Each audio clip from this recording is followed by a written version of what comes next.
Saat ini kita akan menjawab pertanyaan yang sudah bergabung melalui WhatsApp terlebih dahulu. Assalamualaikum warahmatullahi wabarakatuh. Allahumma sholli ala sayyidina Muhammad wa ala ali sayyidina Muhammad. Allahumma sholli wa ala alihi washabbi. Ini dari hamba Allah dari Sidoarjo, Buya. Buya Umi, saya mau bertanya, saya punya sepupu dan saya punya sepupu dan menikah dengan kafir, Buya. Akhirnya sepupu saya itu murtad. Hubungan kami sebelum dia murtad sangat dekat, Buya. Bagaimana baiknya untuk menjaga hubungan persaudaraan ini?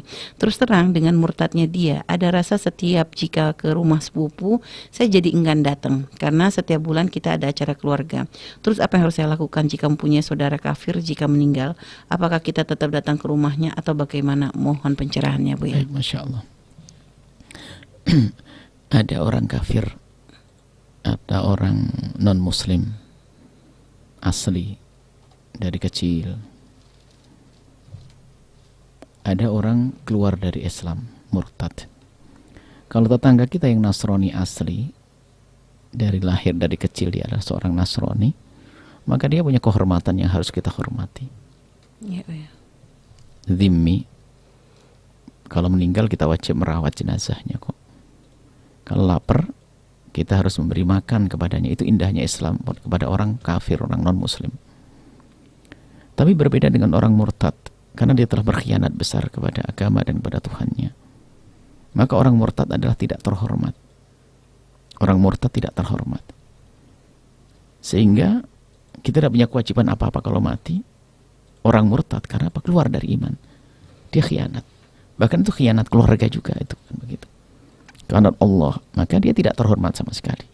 Bahkan sampai dikatakan kalau meninggal jenazahnya bisa dikasihkan segala dan sebagainya karena apa? Memang tidak terhormat. Bahkan memberi makan pun menjadi tidak boleh. Karena apa? Dia tidak terhormat. Beri minum pun adalah haram karena dia tidak terhormat. Orang Nasrani tetangga kita jauh dia lebih terhormat. Tapi dia murtad, keluar dari iman, dari Islam. Ketegasan ini kalau seandainya dihadirkan, maka orang ragu, tidak mudah untuk melakukan murtad. Tapi kemudian di sisi lain kita dalam rangka dakwah, karena negeri kita tidak bisa menegakkan hukum seperti itu kan. Karena hukum itu kalau ditegakkan, orang susah untuk murtad. Nah, karena hukumannya adalah membahaya. Nah, maka karena negara kita semacam ini, maka tetap dalam irama dakwah mengembalikan ya tetap ada. Yang jelas itu sangat rugi dia, na'udzubillah ya. Dunia, dan itu pun belum tentu terhormat di dalam keluarganya dia. Dia akan terhinakan nanti pada akhirnya di dunia, di akhirat lebih lagi. Maka Anda dalam rangka sambung silaturahmi ya, dalam rangka nasihati saja. Kalau Anda bertemu tidak dalam rangka untuk tujuan untuk mengembalikan, Anda tidak perlu lagi ketemu dengan dia. Ingat. Anda boleh ketemu dengan dia dalam rangka mencari kesempatan untuk bisa mengingatkan. Kalau tidak ada, nggak ada perlunya lagi. Karena tidak ada tujuan Anda. Bahkan mungkin, apalagi dia mungkin diberi oleh Allah kelebihan sisi harta. Jangan-jangan kita malah seolah-olah tunduk dengan kekayaannya dia. Hilanglah, tambah mereka tambah jauh dari kebenaran. Seperti itu. Kalau dengan keluarga Bu ya, misalnya keluarga tadi si sepupu ini, paman dan bibi berarti Bu ya, yang ternyata mereka juga ya maksudnya tuh kayak meridoi gitu. Mungkin awalnya enggak, tapi lama-lama menerima ya, kemurtadan anaknya itu. Itu juga itu aib sekali, itu kasihan sekali. Justru itu menjadikan anak nggak akan kembali. Kalau seandainya keputusan orang tua anak, kalau kau keluar dari iman, aku tidak punya urusan dengan. Langsung diputus begitu, nggak ada masalah. Nggak ada masalah karena tujuannya memang tujuan karena untuk kembalikan dia sebetulnya. Karena dia lebih bagusnya itu dipegang dulu untuk dengan tujuan terus pegang supaya bisa dinasihati dong, otomatis ya menasihati ya. Bu ya. Menasihati ya, awal-awal menasihati. Kalau sudah bisa diputus sudah. Karena kan tidak bisa. Gitu, Bu ya. Cuman kadang-kadang ada sebagian tempat karena dia kemudian paling sukses, dia paling dihormati di antara anaknya. Innalillah. Ini Bu model apa? Sudah imannya sudah ada. Kebeli Bu ya. Baik. Beda ya murtad dengan Nasrani asli. Murtad keluar dari iman. Kalau semula Islam dia adalah terhina dia. Tapi kalau Nasrani asli, agar mungkin kaum Kristiani kalau dengar suara ini, Hindu, Buddha, dia terhormat hidup bersama kita. Tapi orang murtad adalah orang yang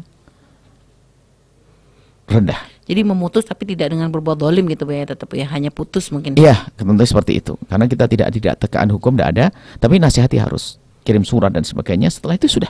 Dan kalau tadi Bu ya sikap tadi ini kepada paman bibinya yang kira paman bibinya itu mengingatkan, bibinya masih muslim. Bukan, maksudnya tadi kan ini sepupunya Iya. kan yang murtad. Nah, dia dengan paman dan bibinya yang Tetap. waktu itu kayak meridoi, kayak bukan Dia kayak masih menerima mukmin. anaknya. Paman Apa tetap nyambung atau putus? tetap nyambung karena paman bibinya adalah muslim juga. Oh gitu Bu ya. Hak silaturahmi. Bahkan mungkin harus semakin dekat untuk bisa memberikan masukan, memasukkan suatu pemahaman kepada paman bibinya untuk bisa terus nasihati anaknya agar jangan sampai masuk wilayah ridho.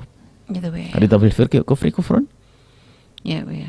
Meridhoi kekafiran dosa, nanti dosa besar. Seperti kafir itu sendiri, biarpun dia masih wilayah Islam. Itu Bu ya. Baik Bu ya. Dan orang tua Bu ya, jika punya anak yang murtad seperti ini, jika menerima pemberiannya apakah dosa Bu ya? Seharusnya tidak mau dong. Itu menjadikan anaknya semakin sombong. Pun ibu butuh kepada saya kok.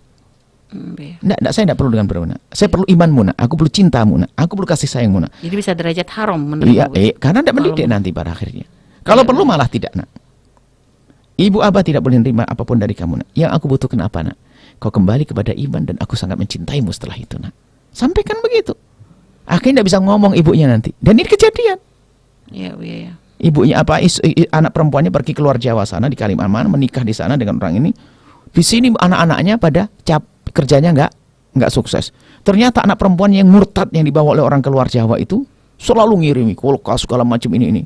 Jadi yang paling disanjung di keluarganya adalah anak perempuan murtad. Na'udzubillah. Ini Bu ini gara-gara pernah menerima pemberi. Oh dari awal tidak. Dia akan mikir ibuku tidak mau dengan saya.